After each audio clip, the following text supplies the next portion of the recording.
Hi there, welcome to the Folk My Life podcast. If you're joining us for the first time or you've never heard of Folk My Life, let me introduce you. We release a weekly playlist which contains 20 incredible pieces of music from singer-songwriters and musicians from all over the world. You can check out our weekly blog post too, which contains some thoughts on the music and links to all the artists and music that we feature. So if you follow us on Spotify, Deezer or YouTube, you'll get a whole new glorious folky playlist to enjoy every week.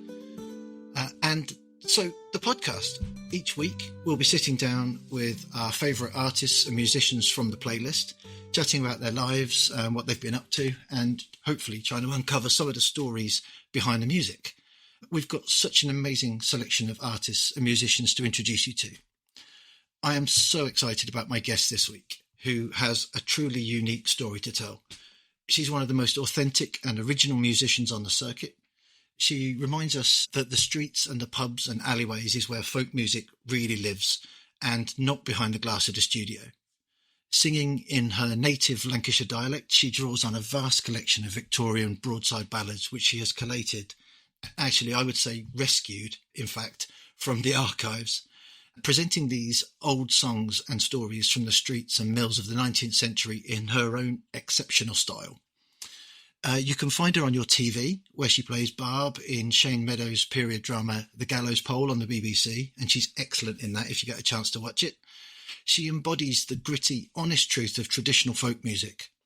Singer, songwriter, educator, historian, archivist, balladeer, and intergalactic superclogger, my guest this week, fresh from her New Zealand tour, is the sensational Jennifer Reid. Jennifer, welcome to the podcast. Hello, what an intro. That is actually insane. Thank you. All true and all very well deserved. I say fresh from your tour in New Zealand, but I bet you're still exhausted, aren't you? I was until like 3 days ago, and now I've managed to pull it round.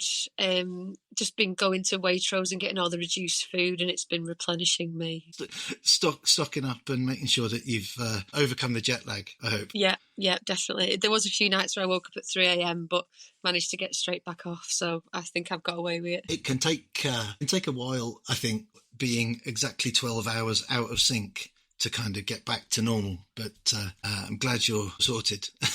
Yeah, well, I mean, I got back on the Thursday, and then I had a gig in Saltaire at Salt of the Earth Festival on the Saturday, and then I played at Sounds from the Other City on the Sunday. And I was thinking, like, when I was singing in Salford, that I had a gig Monday in Auckland, and now I'm singing in Salford, like, same week. Like, what the hell? That's amazing. And straight back to it then, by the sounds of it. So no break, no respite, just cracking straight on. Yeah, right back to it. What's the point otherwise? Get on. I love it. So for people that have never heard of a broadside ballad, can you explain briefly what they are and why they're so important? So broadside ballads were, people like to say they're the literature of the working classes, but you also have to understand that the working classes had quite diminished skills in regards to writing and reading at that time, literacy. So sometimes broadside ballads are written by middle class people for working class people, either to try and address their tastes or, change their tastes, which, Hannah More tried desperately to do, to radicalise the Christians among them. But what they really are is pieces of poetry, long in the ballad form, maybe 12 to 13 verses, printed up, letterpress printed obviously, on tap paper. So I would describe that more like blue roll that you get in bars. So the paper's not the highest quality. And they were sold by a hawker on the street who would often sing them to common tunes of the time. So you can find numerous ballads being written to the same tune. So people often say to me, how do you find the tunes? And you just think, well, if this one was a goer, and all the ballads forms seem to be quite similar, then it's probably put to that tune, because it is essentially a business thing at the end of the day. And they were sung on the street. Sometimes people complained because of the noise. So on Swan Street, where Band on the Wall is in Manchester, there were 4 hawkers within singing distance of each other, and the people that lived in the cellars were complaining at the noise, which you can imagine. So that's the place that I operate from. And for me, it's more than busking. It's a communal singing culture that has since been battered out of us by the television set. So it's a real cultural kind of pastiche, I guess, of the time. Are they quite political, a lot of them? Some of them can be, yeah. There's a really good one from 1795 by citizen Richard Lee, and it's called Bob Shaver King, A New Shaving Machine. And it's to the tune of the national anthem, but it's about cutting the king's head off. So people were singing it in the pub. Whatever iteration of the police at that point would walk past, be like, oh, aren't they good citizens singing the national anthem? When really they're talking about cutting King Billy's head off. So there's a lot of subversion and a lot of things going on in ballads that on the face of it don't seem very political, but truly they are. From what I can tell, you've got a huge collection of songs. I mean, where do you find them, and how do you even begin to bring them back to life? Because I find that connection with the past incredible, and you do it so seamlessly. How do you begin to do that? Archives are the joy for it all. You know, archives are where it's at. And a lot of the time the archivists will know quite a lot more than you expect, and then you can go on your own rabbit hole, deep dive journey. So Chetham's library was really good because they had the Manchester Ballads in storage from Central Library, and they're still there. They still got my bookmarks in them, so please go and use them, people. There's little local history archives as well, like Ashton, Burnley, Rosendale. Like, they've all got their own little libraries and that have really good material in there. And also, like, for the first 8 years of my career, I was very much like, I have to just do these myself, hyper independent, you know, don't trust anyone, don't share anything. And then now I've realised that, like, sharing and collaboration is the truest freedom. Once you realise that, take the ego away, and I realise that no one can do it how I do it, and that's my special gift because I'm me. Then once you share with people and start, like, making it a collaborative process, you can really speed up and embrace a lot of things that you wouldn't otherwise, being so independent and individualist. Sorry, it's got a bit of a Thatcherite vibe to me the first years, gosh, but now I'm all cool. So then going to New Zealand was amazing because I was sharing loads and loads of songs at a rapid rate in all these trad sing-arounds, and it was just trad singing, like no words, no nothing, like, whoa, it was really cool. And like to hear all these songs that were English that I'd kind of like turned my nose up at because, you know, they were Cecil Sharp, or, you know, like A.L. Lloyd had already done them.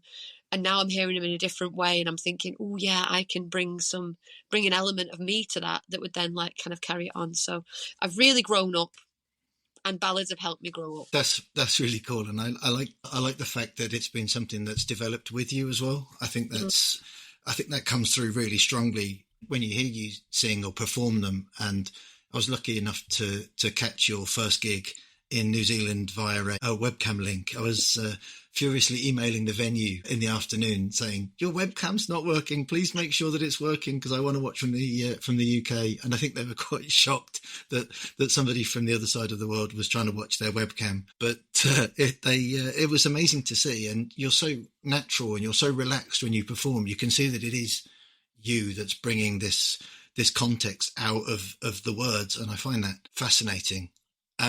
I did actually try and keep up with all your antics in New Zealand, but it looked like a bit of a roller coaster, to be honest. My question about that to begin with is, why New Zealand and why now? Well, I've been on tour with Eliza Carfiff, and now it's going to come up to, this is our second year. And Eliza just mentioned that New Zealand would love me. And I was like, say no more, girl, I'm on it. Doesn't take much. So she gave me an email of a woman called Christy Penman, who is from the singing family, the Penmans, in New Zealand. And Christy was really helpful, and she gave me a few venues to try. So I just started furiously emailing. And then me and my friend Sarah, who I met in Manchester through the DIY punk music scene, she's from there. So I kind of kept Sarah as like my base in Auckland. And then me and her, we were kind of working around the clock, replying to emails, because when I go to sleep, Sarah would be up. So I don't know, Sarah was really cool, and she has reminded me as well. And again, it's a learning journey, that I realised that I did put a lot of this together myself, and I've got to give myself the praise for that, because I do work hard. But once I was over there, people were so kind, and I felt like a baby pop star. Like, it was nuts. Like, people were coming to multiple gigs on the trot. People were kind of stopping me in the street. It was mental. People were flying across the country to catch, like, the last gig before I left. Like, unfathomable. You said after your first gig, I think, which was in Wellington, that you were coping with the feeling of deserving to be there. Is that kind of what you mean? Like, Yeah, but that's one thing. It's very jarring for me when I leave here and I go abroad, because I don't go on holiday or anything. Like, I only ever work. Like, it's quite toxic, really, but I'm obsessed with it. So, oh well. So going over to New Zealand to work is a very big treat. Going over to Bangladesh was a big treat. New York was a big treat. Venice was a big treat. But being there, and then what I meant was, I was texting you from the backstage of this sofa, and I was like, I was sat there, I had my costume laid out because I've got a costume now, and I was like, wow, I feel like Eliza, because I am now allowed to take up this space. I'm allowed to ask for sparkling water. I'm allowed to ask for like a music stand to like put my ballads on. You know, I don't ask for much, because it's toxic independent mindset where I'm just like, show up, do it, do the show the best you can, and that's all that matters. But everything else that comes with it matters as well. Like, my well-being matters. So that's what I was kind of on about, because I was just sat there and it all kind of hit me like, I'm the headline. I'm going to be in my costume. This audience do not have a clue what is coming, but I bet they're going to like it. you described it as a safe learning moment, and yeah, I genuinely love that for you. It really feels like you're kind of filling out this. I don't want to say character, because it is you, but you're filling out this character that you've created that people can relate to and fall in love with. And I love that you're showing them something that they perhaps didn't know that they needed. That's certainly how I experienced you for the first time. You know, when you come across this sort of Lancashire lass doing Lancashire dialect, singing saucy songs that perhaps, not just saucy songs, but you know what I mean, that those kind of historical lyrics that suddenly gain a really interesting new meaning when you present them the way that you do. That's such a strong thing to be putting out in the world, and it must be really amazing for you to see people reacting to that and interacting with that in the way that you've explained. I think that's amazing. Yeah, like that first gig in Wellington, a guy was on the front row that had been to my workshop in Whitby. What the hell? Like, he approached me and I was like, what on earth? And at almost every single gig there was someone from, like, not just Manchester or like the north, but like North Manchester. So like, it was just nuts. Like, people were coming up to me saying, I'm from Oldham, I'm from Rochdale. Like, whoa. And I know there's like a big expat community, and there's also people born over there that have ideas of England and they know that they're English, but they were born in New Zealand. And that's kind of, I realise how small New Zealand is, and how you can't just hop over to Europe when you're sick of like your mum and dad, which is kind of what I did, you know, for like 40 quid on the coach. You can't just do that over there. And it's a very weird place to occupy for those minds, because they're talking a lot about their English, Irish, Scottish heritage, but then they kind of have the country's really young, so they don't even know what like the old buildings look like and stuff. It was just really interesting for me, because I was kind of going around going, oh, England's not all it's cracked up to be, and they were like, it's the answer to something, and I'm like, right, okay, not I sort of know exactly what you mean with that. We were lucky enough to spend some time there a few years ago, and I totally recognise what you're talking about. That whole, I don't want to say a fascination with England, but there's an affinity because our culture exports so well and so readily. I guess it's the same as New York. You kind of feel like, because it's been in so many films and it's been so well presented, that you kind of feel like you know New York, even if you've never been. And I think people from, not just from New Zealand, but from other parts of the world, feel the same way about England. They kind of feel like they own a bit of it, or they're familiar with it, even if they've never been. So having you as our cultural ambassador clogging your way around New Zealand is just wonderful, because it presents something really that I don't think we do a very good job of exporting, which is our really early history. yeah. Which is great. I mean, did you say at one gig you met somebody who grew up literally near the old Davids where you grew up? Yeah, in Whanganui, this guy comes up to me after I gave a talk in the day, and the talk was amazingly well attended, which I'm always shocked. I don't know why, but I'm always shocked, because you know, 5 minutes before the gig, you're always like, oh my God, is anyone going to come? Anyway, the talk was packed out. That was great. And then 2 women on the front were like, where in Rochdale are you from? Because they were like, that's from Rochdale. Like, we're so cool. I was telling people how to pronounce like Ray Green in Preston, because they were like, we have family there, and I'm like telling them how to pronounce it and stuff. And another place in Bolton that I've forgotten, but I was helping her learn it. But then this guy comes up to me afterwards, and he's like, it's really nice to hear like the accent, because I'm from like Rochdale area. So I was like, where from? And he was like, Middleton. And I was like, where in Middleton? And he was like, Alcrington. And I'm like, what street? And then he was like, just near the old Davids. I was like, oh, shut up. As if you're all the way from there. Like, my mate's childminder lived around there. Like, that's a 5-minute walk from my house. So crazy.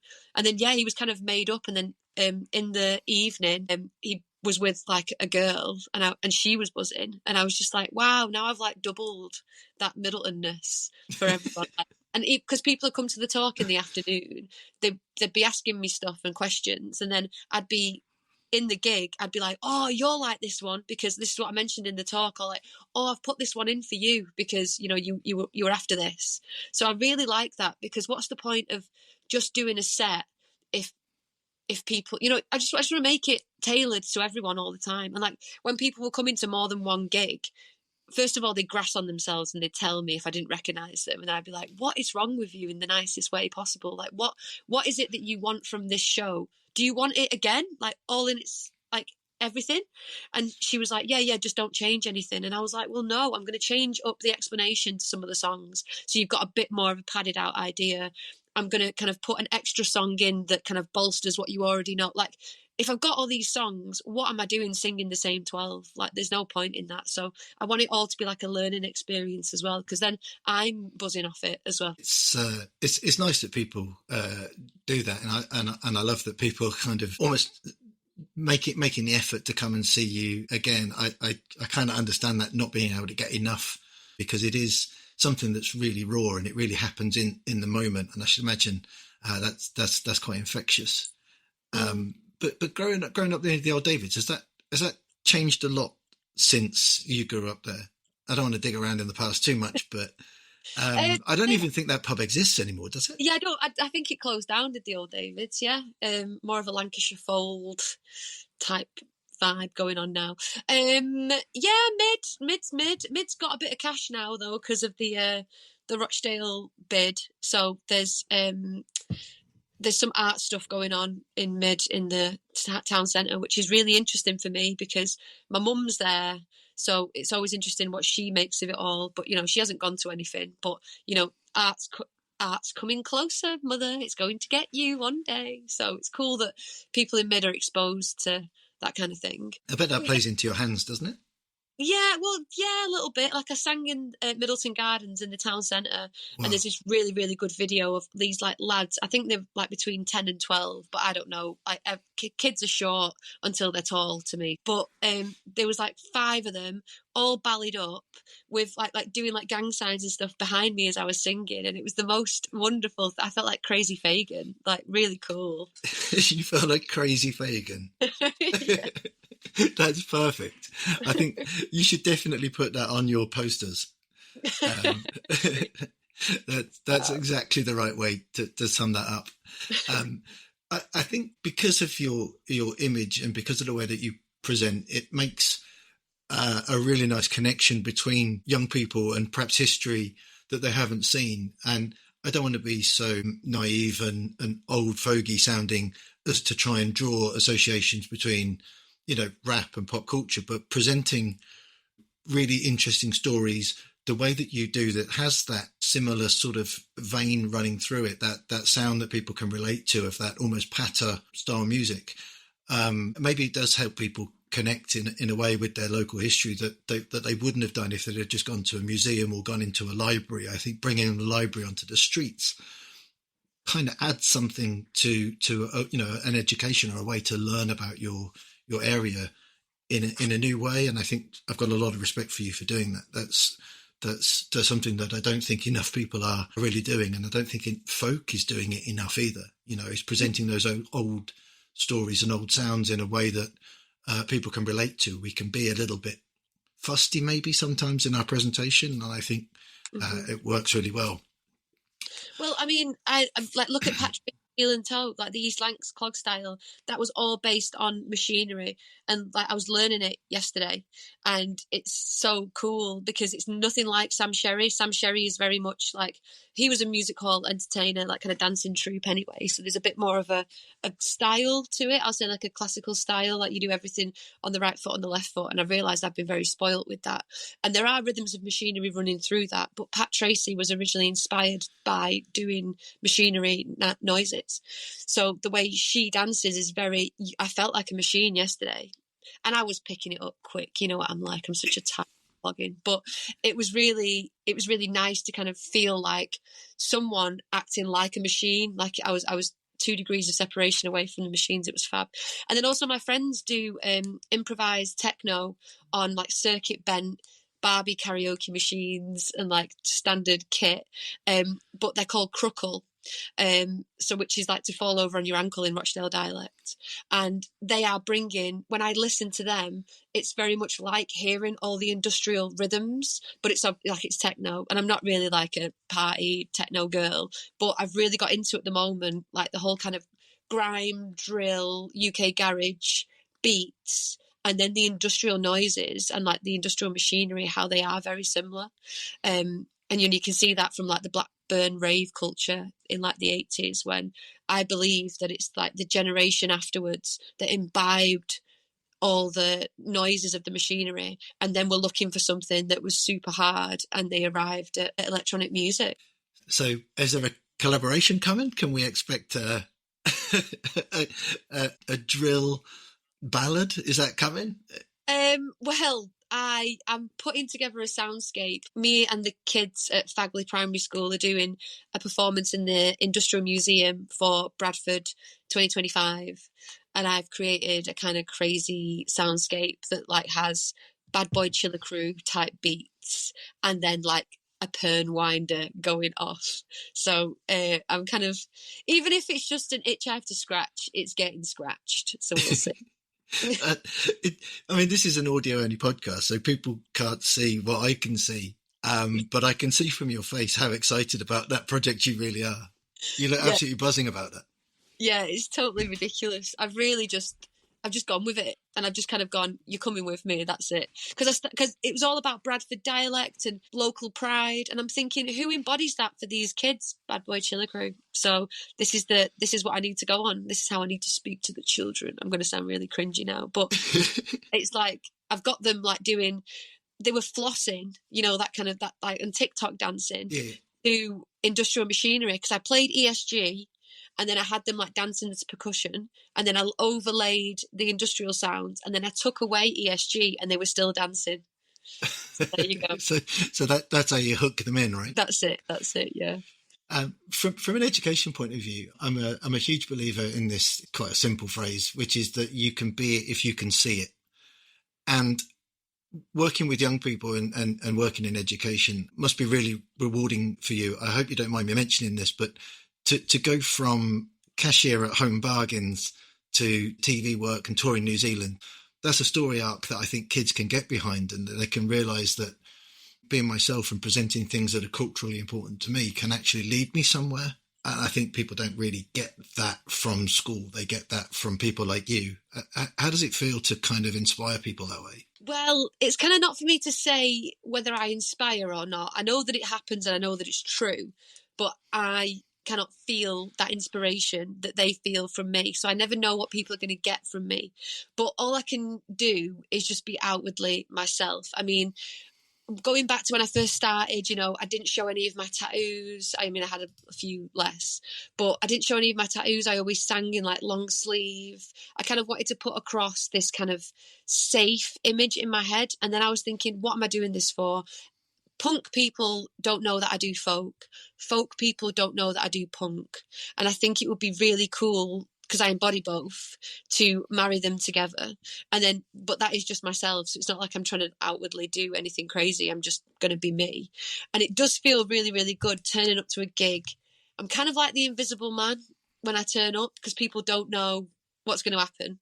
And then I get on stage and I do what I do, and then I come off and then they're like, oh, wow, we didn't expect that. And I'm like, well, that's kind of a power in itself.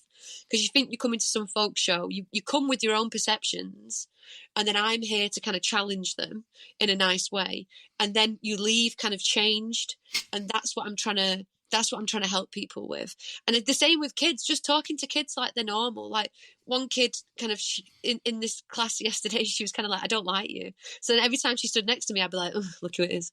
And she'd love it. She'd laugh her head off. And it's like, I'd got your number. Like, or I'd say to, like, I'd go over to a kid and be like, oh, you know, why are you doing that? You know, if they're talking too loud or being distracting, and then they'll stop, you know, because you've just got to be real with them. In lockdown, I had to work as a carer because all my work got stopped. And then I ended up working at a children's home after that. And I was there for like a year and a half. And then I finally wrestled free of the chains and got back to singing. But I learned so much from that children's home experience, not just about myself, but like about my boundaries, how to kind of politely reassess the situation and put someone on the right track without being, you know, confrontational or triggering. Like, so I just kind of waltz into the school and be like, hey guys, what's up? You okay? And the kids will be like, what the hell? She's not talking to me in that high-pitched primary school voice. Like, year 5. Like, I can't bear that. Can't do that. They teachers have this amazing ability to just control a whole bunch of kids in one go, and I struggle to control one 5-year-old nephew, you know, who's decided he wants to do something different. So being able to control a room like that, and I guess be relatable and allow them to kind of come to you in a way is something that's really unique. You were talking earlier about the machinery and the rhythm of that, and that just kind of reminded me of a track of yours which I really, really like, the New Berry Loom. Get it right. There's 2 different names for it, so you can say either. Yeah. Is that interchangeable? Okay, fair enough. Yeah. That's a deceptively saucy song. Yeah.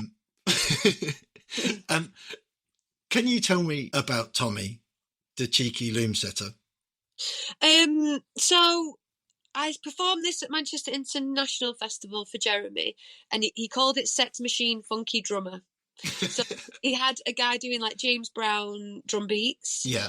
I would sing this song, and he called it the erotic masterpiece of the Industrial Revolution, which I thought, yeah, do you know what? I'll give you that. He's quite dramatic sometimes, but I'll let him have that one. The New Berry Loom, or the Berry New Loom, it's printed both ways in ballad sheets.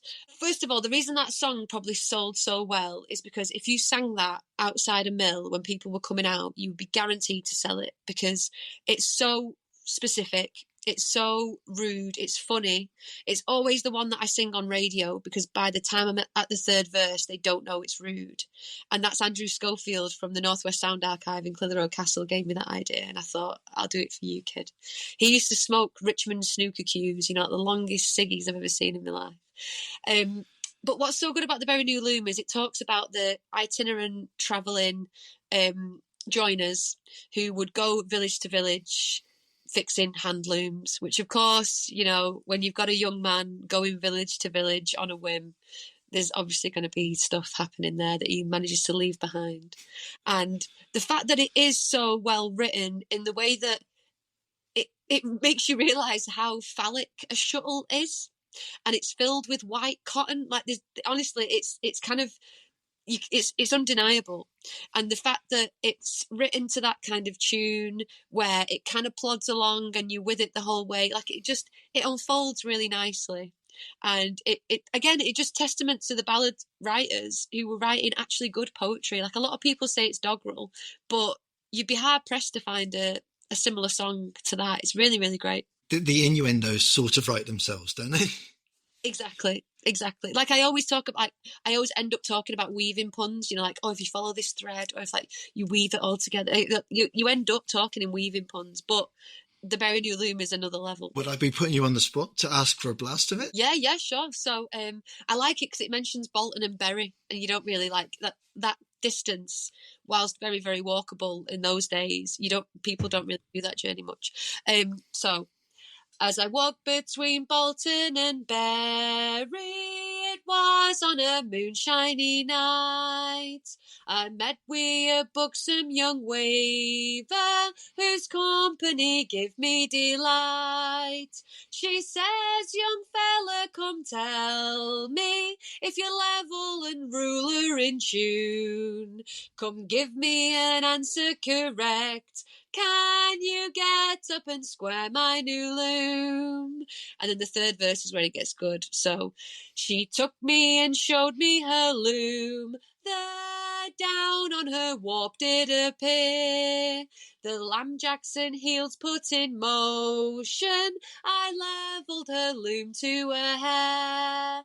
My shuttle ran well in her lathe. My treadle worked well up and down. My level stood close to her breast. Beam the time I was shriving her loom. It's just filth, pure filth. I could see a cheeky smile growing on your face as you knew the words that were coming next. I could just sort of see you trying not to giggle. You must have done that 100 times, and it still makes you giggle, I think, doesn't it? No, totally. And as well, when it comes to breast beam, there's a real opportunity to like just lean in with breast and then fill it with beam at the end. So it's kind of like even the singers kind of got lost in the daydream of like, yeah, it's funny. Do those innuendos work in New Zealand as well? Did they get the humour there? They definitely do, and they've got some songs of their own that are quite like blue. I honestly, even like some that needed reining in a little bit, kind of like, ooh, you couldn't sing that in England. That's quite intense. That actually, I will give you the benefit of the doubt, but I won't come near you when we're making coffees because you do creep me out. Fine. You said that you got the folks in Freedom Margolis singing. Is that? Were they singing the saucy ones? Were they with you on that? Well, the one that I wanted them to join in on was "I Means to Get Jolly Well Drunk I Do," which was written by Harry Dale, who he wrote a lot for music hall, but he wrote "I Means to Get Jolly Well Drunk I Do" in around about 1868. I'm going to say.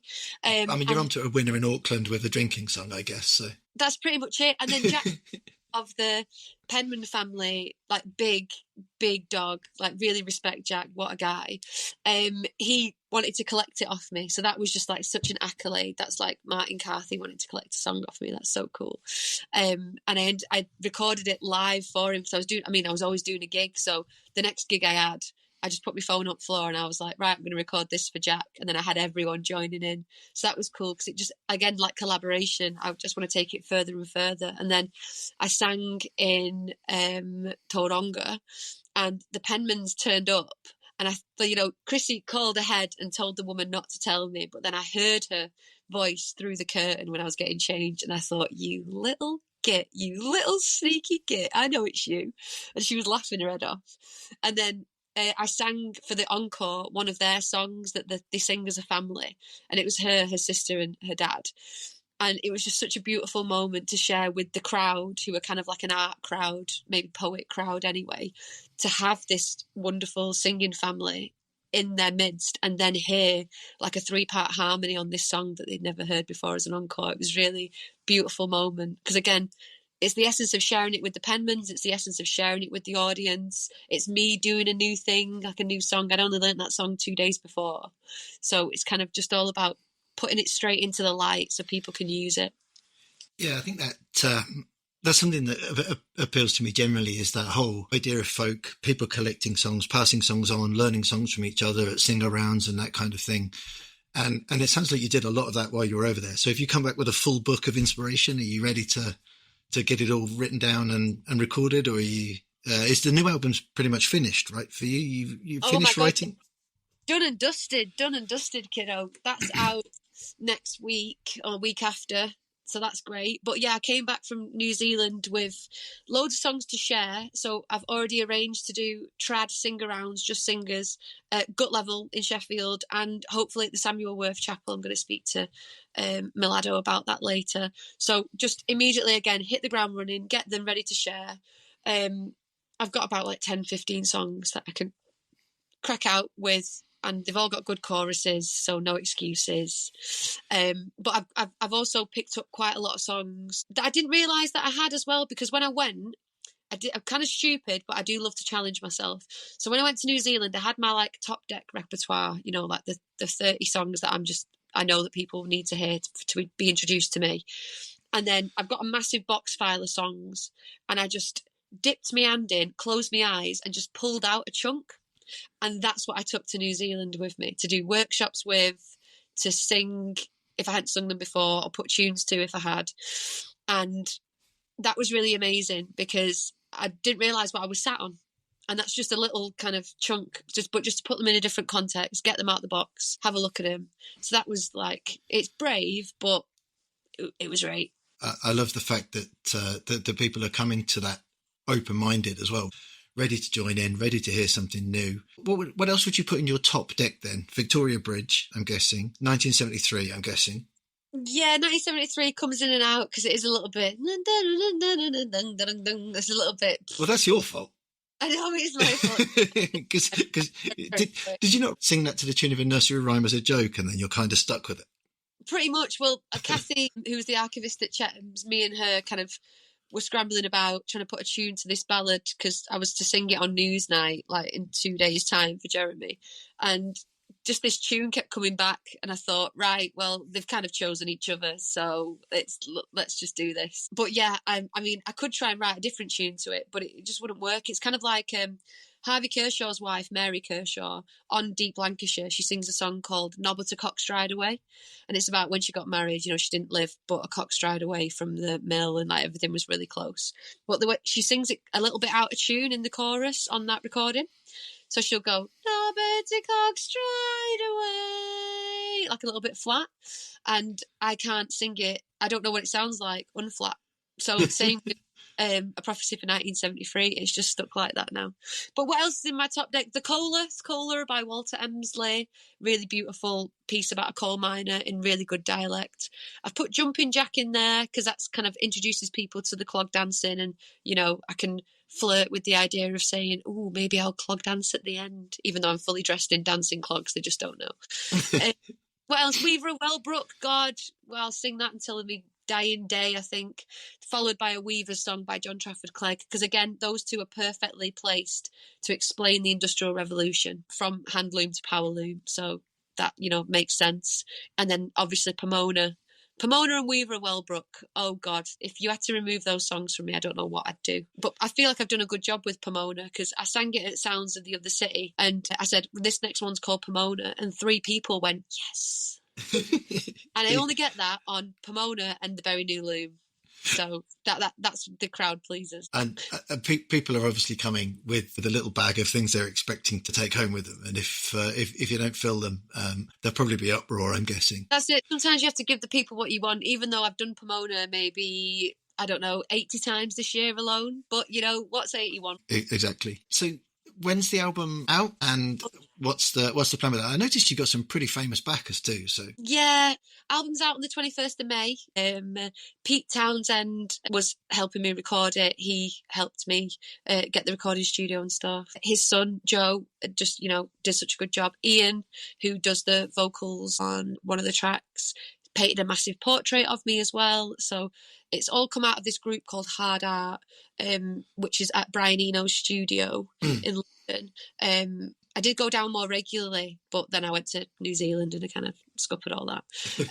Just bringing a lot of people in one room who want to create a world that's, you know, based on care and giving and, you know, just kind of counteracting some of the harmful narratives that we're living in. And for me, my work is that. So when I tell people about it, they want to get involved. And then, you know, I have said collaboration 15,000 times already. So I just love the idea of what other people can bring to it and how to share it. And at the end of the day, further the Lancashire dialect. If it means that it lives on another generation after me, then I'm cracking on with it. I don't blame you as well, because it's such a great sound. I'm from the Midlands and I love the Birmingham accent, but I know a lot of people don't. But I just think doing things honestly in local dialect, there's not enough of it about. Not enough people get to hear it. And, you know, our differences are really important in recognising where you're from and that you're I don't mean meeting somebody different in the literal sense, but you're meeting people that can give you something that you don't have from your region, if you like. So those regional accents are like little signals almost to say, like, we can learn from each other something that perhaps we don't know. And I really like that. You've written some new songs for the album that are not found songs.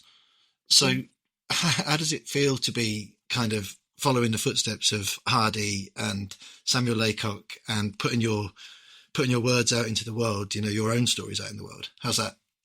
That's a really nice way to think of it. Because I am part of this trajectory now, this dialect writers trajectory. It feels good. I mean, I don't really write folk songs, so I write punk songs.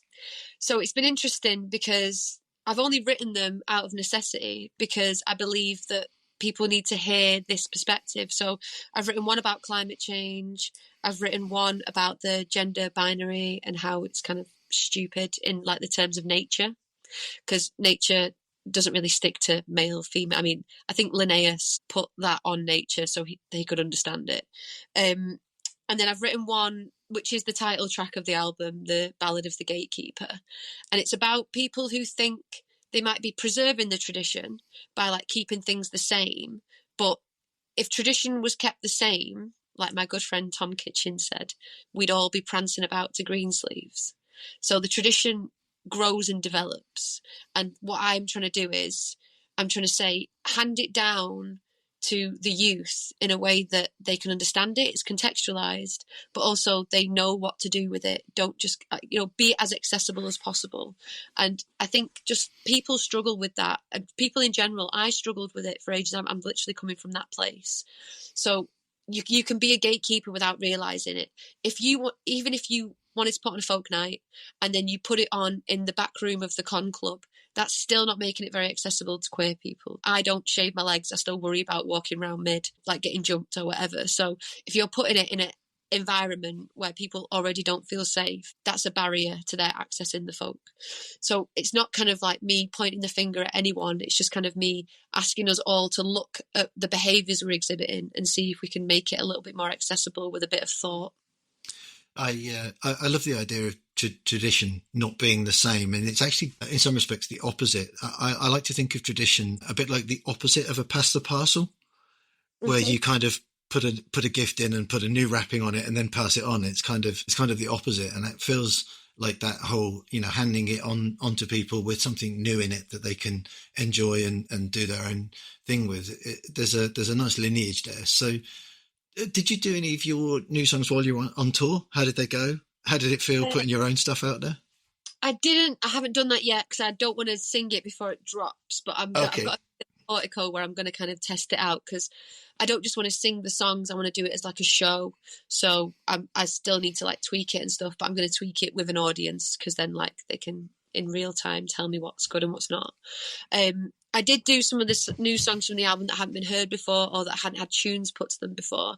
So I did a poem called Shama Brum, which is about a man who dies and his wife is now left in her wheelchair to face life. And that, again, that's a very female disabled population in Lancashire dialect ballads. That is a very unrepresented group. So I thought, gosh, what a cool perspective that like this song in the canon that no one's really touched was a poem. Then I put a tune to it. So I thought that was, kind of just with a bit of thought, I can then highlight this poem and serve a group of people that might feel unrepresented in the scene. So I did that. That went down well. I did like some new Edwin Waugh stuff that I hadn't done before. But yeah, I'm going to be Big Brave Girl next week and I'm going to sing my new stuff. See what happens, right? Yeah. You genuinely look nervous about it. Again, I wish people could see what I can see, because you genuinely looked. That's the first time in this whole recording that I've seen you look slightly sheepish. And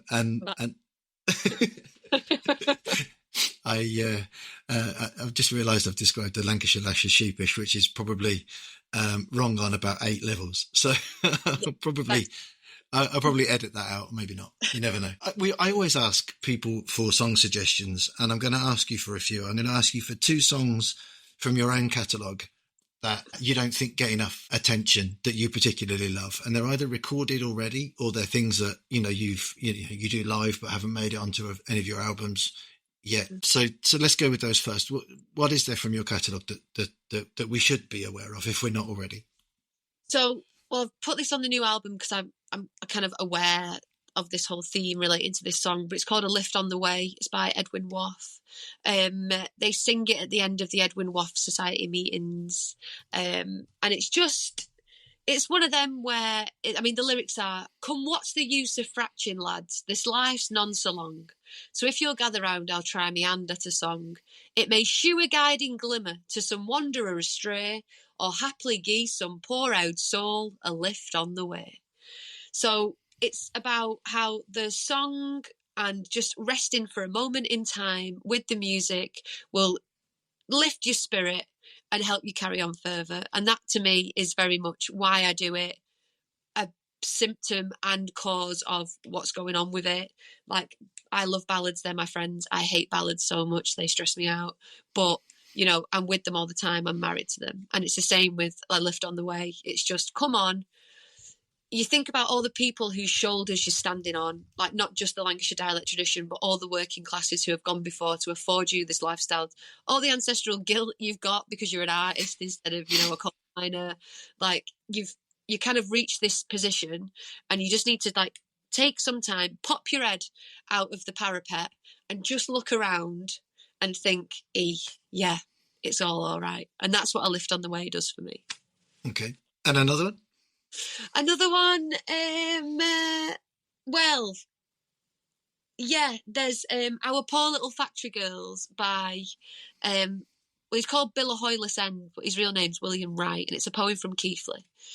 I know it's from Keighley. And I even said this when I did my last gig in New Zealand, and then a woman in the front row had a sharp intake of breath, and she went, "I'm from Keighley." And I was like, of course you are. Of course you are. Of course you're from Keighley. Turns out that's a trend. Yeah, what the hell? And it's about children working in the factory, but it humanises them to the point of, it's undeniable that these could be any children at any time through history. So even the end bit is, and now from her 10 hours labour, back to her cottage shoe shogs. And that reminds me of, when you're in year 10, you finish school, you're walking down, it'd be Main Way for me, after getting off the 415 bus. My jacket's half off, my bag's dragging on the floor, and I'm just sluggishly walking home oh. That is what it reminds me of. After a 10 hours labour, back to her cottage shoe shogs. I hear from the tramping and singing, 'tis the factory girl in her clogs. And at night, when shoes folded in slumber, shoes dreaming of noises and drawls, of all human toil they're underrated, 'tis our poor little factory girls. So even at night, the industrial rhythms stay with her and she's constantly working. So again, very powerful. That's incredible. Are they? We can get both of those on. They're both on the new album, are they? Or yeah, they are. Funnily enough, I didn't plan that. I did not plan that, but they did. I did. No, that's brilliant. So that's something to look forward to.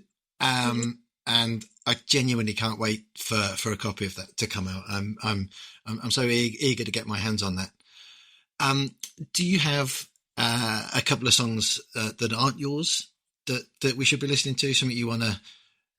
Something that's in your headphones when you're on the plane?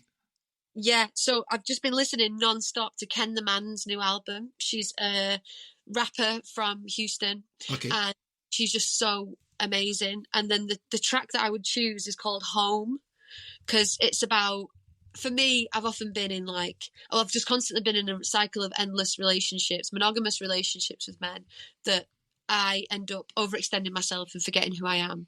And this is the first time since December, since my last breakup, that I've actually managed to focus on myself and actively put myself first, stop being a wimp and just do what I want to do and not feel bad about it. And it's been a whole life journey to get to this stage. And I was having a little wobble. And then this album come out and I thought, the girl's got me. The girl has got me. It's cool. I'm safe.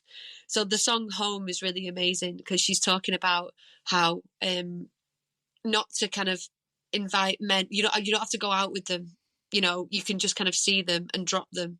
And while that's an interesting idea, for me, the concept of being single is very alien. And I just needed to hear it in such plain terms that I was able to recalibrate my own brain, and that it's not just black and white.